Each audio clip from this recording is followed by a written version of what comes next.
Сарыгулов Дастан Исламович, Кыргыз Республикасынын экс-мамлекеттик катчысы, мамлекеттик кызматтын 1-даражадагы мамлекеттик кеңешчиси, Кыргыз Республикасынын Жогорку кеңешинин экс-депутаты, Кыргыз Республикасында эмгек сиңирген курулушчусу, профессор, 12 китептин жана 17 эл аралык илимий эмгектердин автору.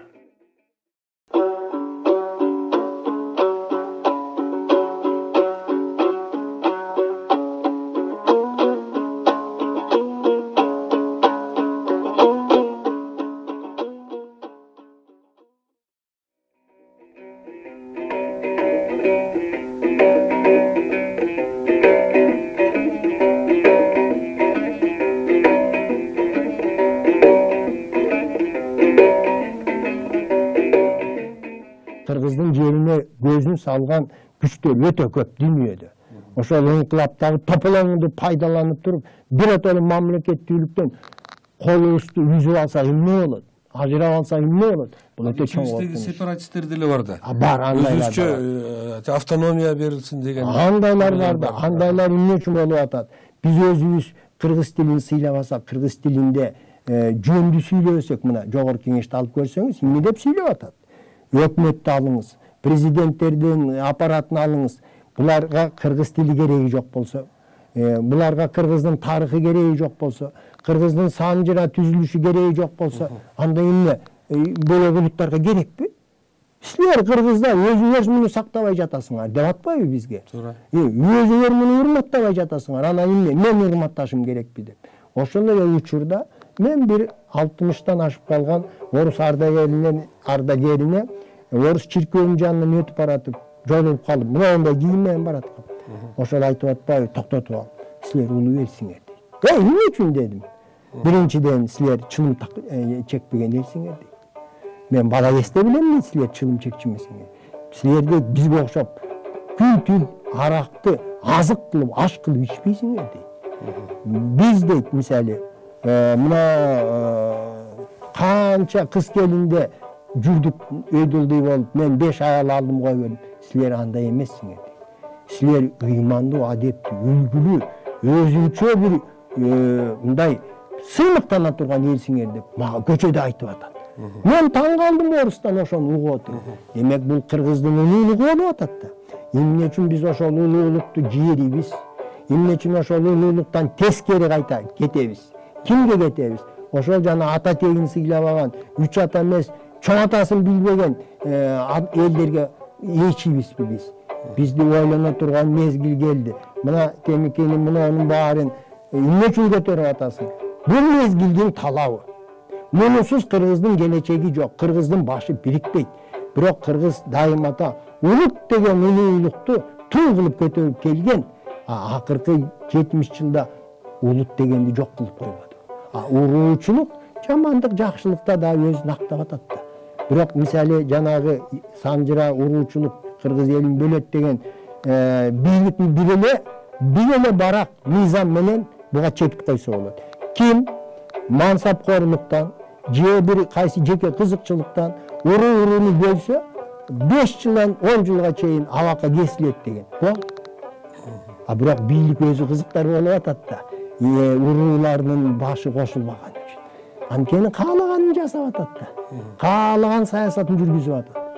Илгери андай болгон эмес.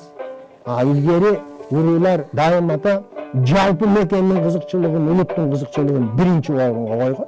Анан кийин адилеттүүлүк, калыстыкты, кыйшайышты сактап келген. Ошон үчүн кантип эле мисалы бүт эле солто эли же кушчу эли калыстыктан тайып бир мындай бузукулукту колдосун. Андай болгон эмес.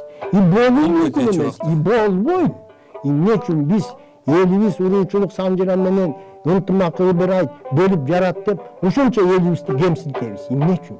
Ким мындай укук берди? Ошол эле окумуштууларга, ошол эле саясатчыларга. Бул кыргыз өзү бир мындай артка кайрылып улуу экенбиз. Мына тарыхыбыз мындай экен. Мисалы Энтамба мен Турцияда жүрүп, бир эмеге мазарга барып, мүрзөгө барып, ошол жерде күмбөз тургузуптур. Анан тиги ошо жергиликтүү алып баруучу жанагы айтып калды. Кит айтып калды. Мынабу ушул биз билбейбиз, ушул бир баатыр болгон экен, ошого коюлган, орнотулган күмбөз деп. Анан мен барып карасам, күмбөздүн баягы астыңкы чоң гранит ташына бөлөс мен тамгасы чегилип турат. Ой шумдук. Бул кыргыз турбайбы? Ал болгон окуя 13-чү кылым, баягы крестоносцуларга каршы согушкан 12-чи низамтарга каршы. Ошондо баатыр болгон экен. Көрдүңөрбү? Эн тамга. Эн тамга аркылуу биз ким экенин билип атпайбызбы? Туурабы? А жанагы таштык маданияттан мурда тагар, карасук маданият, андрон маданият дөө мүзөлөрдө, томполордо урулардын эн тамгалары оюлбады. Карасук маданиятта балбал таш коюлган. Балбал ташта урунун эн тамгасы чегилген. Бул кимдин сүйөгү жатат? Ошол эле учурда бул кимдин мекени? Мына мисалы бу жерде Сыпатай баатырдын күмбөзү турат. Билесиз, меркеде. Бул иши көз өткөндө өзү айылы тетияктын бир топ чакырым талаада экен да. Анан айтыптыр, эй, тоодун этегине койгула деп. Менин сүйөгүмдөн кыргыздар аттап жерди сурабайт. Бул жер биздики болот деген экен. Көрдүңүзбү акылмандыгы кандай? Чын, чек ара такташканда биздин баатырдын сүйөгү жатат, кыргыз айланайын туугандарым. Кантип силер ушул жерге меники деп айтасыңар дейди. Мына тарыхта бул бар экен да, байке. Мына падыша өкмөтүнүн учурунда казак менен кыргыздын ортосунда дагы каркыраны талашуу болгон экен. Казактар биздики деп, анан кыргыздар биздики деп, анан ошондо Санкт-Петербургдан бир атайын комиссия келиптир да, мамлекеттик деңгээлде комиссия келип, анан алар баягы кандай далилиңер бар дейт да. Анан ой биздин ата-бабаларыбыз бу жерде жайлап эметкен деп тиги казактын ошо байлар айткан экен. Анан силердики кандай десе, ай биздин ата-бабаларыбыз бу жерде жатат мынакей. Мына бул баланча атабыздын мүрзөсү, бул түкүнчү атабызды терде менен баарын көрсөтөт да. Анан силердики барбы мүрзөсү? Жок, биздики тияка коюлган. Анан кантип силердики болот? Бул жөнүндө атайын бир макаланы окудум эле да. Бул ошо 1800 канчанчы жылы болгон экен. Анан абдан туура. Жанагы археологияда окумуштуулар чечмелей албаган бир көрүнүш бар. Кээ бир көрүстөндөрдө сүйөктөрү ажыратылган көрүстөндөрдү таап атат да. Булар айтат, жиликтеп койгон да. Жилик деген. Захоронение с расчлененными костями деп. Булар билбейт. Эмне мындай болду я? Бул эмне үчүн мындай ажыратылды? Кээ бир сүйөктөрдө башы жок, жан башы жок. Бул кыргыздарга таандык сал. Бул баягы бир жерде согушуп, анан кийин аны транспортировка кылыш үчүн анан сөөгүн баягы жиликтеп туруп алып келип анан кийин жерине койгон да. Акыркы Жанболот баатыр Кытайдын зынданынан 12 жашар баласы менен бошогондо келатып жол азабын чыдабай баласы өтүп кетет. Ошондо айтат, эми этиң Кытайдыкы, Кытайдын жеринде кала берсин. Сүйөгүн кыргыздыкы өз жериме алып барам деп этин шылып, сүйөгүн кичинекей баштыкка салып келип өз жерине коет да. Бул эмнени туюндурат? Бул мекендин улуулугу, мекендин ыйыктыгы. Ошон үчүн кыргыз ыра көргөн эмес, өзүнүн баатырын же өзүнүн ата уулунун сүйөгүн бөлөк бирөөнүн мекенине койгонго ыра көргөн эмес. Касиет качат деген да. Касиет качат деген. Мына бир элде мындай сап жок. Тирүү жүргөн адамга мындай кордук салбасын, ата журттан айрылып, адам эмес хайванда ар кайда тентип калбасын дейт. Ким айтат ушинтип? Ушу тетиги аркар кулжа эчки текелер тентип кетпесин деген сезим кайсы элде пайда болот? Бул кыргыздын ошо санжыран менен журулганы. Бул негизи ошо санжыранын дагы бир эмеси касиети бул генофондду сактоо. Ошо да. Мен ошого сөздү буруп атам. Мына биз ошого көңүл бурбай калдык. Кыргыз айтканда, жети атасы өтпөй кыз алып кыз беришпейт дейт. А көчмөндөрдө түшүдүктүү бирөө чаап кетет, туткундап кетет, кайта ата журтун табат, кайта элине келет.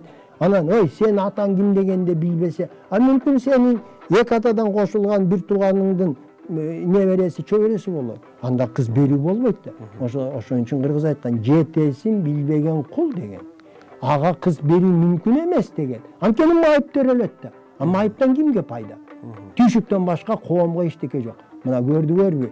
Генофонддун тазалыгын, күчтүүлүгүн сактаган Кыргыз элинин улуу даанышмандыгын биз бүгүн бул санжыра элди бөлүп жарат деген жалган сөз менен алданып баарын таш талканын чыгарып атабыз. Мисалы бизде жаш өспүрүмдөр азыр кызыга баштады. Менин атам ким эле тигүү деп. Бир эле мисал мына жерде Алтайдан чыккан бул эмеде Хакасияда чыккан Абакандан социальная структура ранее средневековых кыргызов деп. Мына ошол жерде 7-9 кылымга таандык аскадагы кыргыздын жоокери чегилген экен. Аттын соорусунда баканен тамга чегилген. Бул биздин жетигендин баканен тамгасы. Эми ушуну айткандан кийин балдар өзгөрүп атпайбы? Бул биздин ата бабаларыбыз ошондор болгон экен го. Муну эч ким, бул паспортта. Бул эн тамга.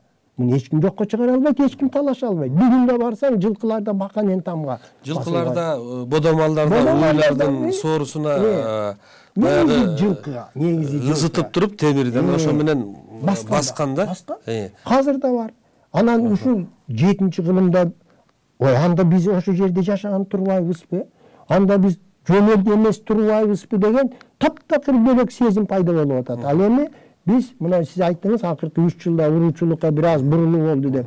Бүгүн мына жетиген элдин санжырасы эң кызыгы бир 60-тагы Маңкут шаарда өсүп ата тегин билбеген, бирок туугандары санжырага киргизип, ошонун 2 баласы, бир кызы ошол бар экен, 2 баласын ушу санжырага киргизет да эми. Анан окуп алып, көзүнөн жаш агып айтып атпайбы? Менин 2 балам санжырада жүрөт. Элдин арасында жүрөт. Элге кошулган турбайбы? Мен өзүм чоң атам ким экенин билбейм, детдомдо өстүм, кийин уктум, биз ушундай деп туруп. Көрүңөрбү кандай сезим? Мекенге бөлөк сезим болуп атат. Өлкөгө, мамлекетке бөлөк сезим болуп атат. Журттун улуулугуна, элдүүлүгүбүзгө, мамлекеттүүлүгүбүзгө болгон сезим. Ушул сезимдерди жараткан жакшыбы? Же рухий бомж болуп, жөн эле мындай камгак чөптөй каяка саясатчы алдаса ошол жака ооп кеткен жакшыбы? Караңызчы. Ошон үчүн биз өзүбүздүн мекенибизге санжыра менен терең байланганбыз. Өзүбүздүн мекенибизге тарых менен байланганбыз. Мына жерде канча баатырлар душман келгенде жекеге чыгып 20-21 жашында, 24 жашында бул дүйнө менен кош айтышкан. Канча кан төгүлгөн. Бизде акыбыз жок бүгүн. Ошол кандан аттап туруп, өзүбүздүн мекенибизди сыйлабаган, өзүбүздүн улутубузду урматтабаган, рухий сел-саяк болуп жашоо кыргыздын акысы жок. Анан эми жанагы Абрамзондун эмгеги бул мындай болду да, жалаң эле Абрамзон изилдеген жок. 52-55 жылы Ленинградтагы археология тарыхый институттан чоң топ келет. Кыргыздардын кол өнөрчүлүгүн, уруу түзүлүшүн, тегин баарын изилдеген. Эмесин даже антропологиясын изилдеп, баш сөөктөрүн изилдеп. Эмне үчүн? Жана эмне үчүн бөлөк элдерге мындай экспедиция келген эмес? Бул суроого эч ким кызыгып да койбойт. Анткени кыргыз эли өтө байыркы эл экенин окумуштуулар жакшы билгенде. Бул эл өтө көп кызыгууну жараткан, өтө көп сурооду жараткан. Ошол суроолорго жооп издөө максатында бияка жанагындай келди да. Сиз билесизби? Кыргыз казактын курамында болгон 1920-25 жылдар. Анан кийин өзүнчө көз карандысы болуп бөлүнөрдө ВКПБга кат киргизилгенде ошонун бюросунун мүчөлөрү көбү каршы болот. Себеби казактын бир областынан кичинекей жер экен. Эмнеге буларга биз тиги өзүнчө мамлекеттикти беребиз деп. Көрдүңүзбү? Анан кийин баары да каршыбыз. Өзбекстандын эли көп, казактын жери көп, эли көп. А булар эмне саны 1,5 миллион жашайдыган. Тоонун арасында деген мындай көңүлгө албаган мамиле кылат да. Сталин Сибирде ссылкадан 10 жолу качат. Ал жакшы билген. Тиякта кайсы жерлер, кайсы элдин тили менен аталып калган.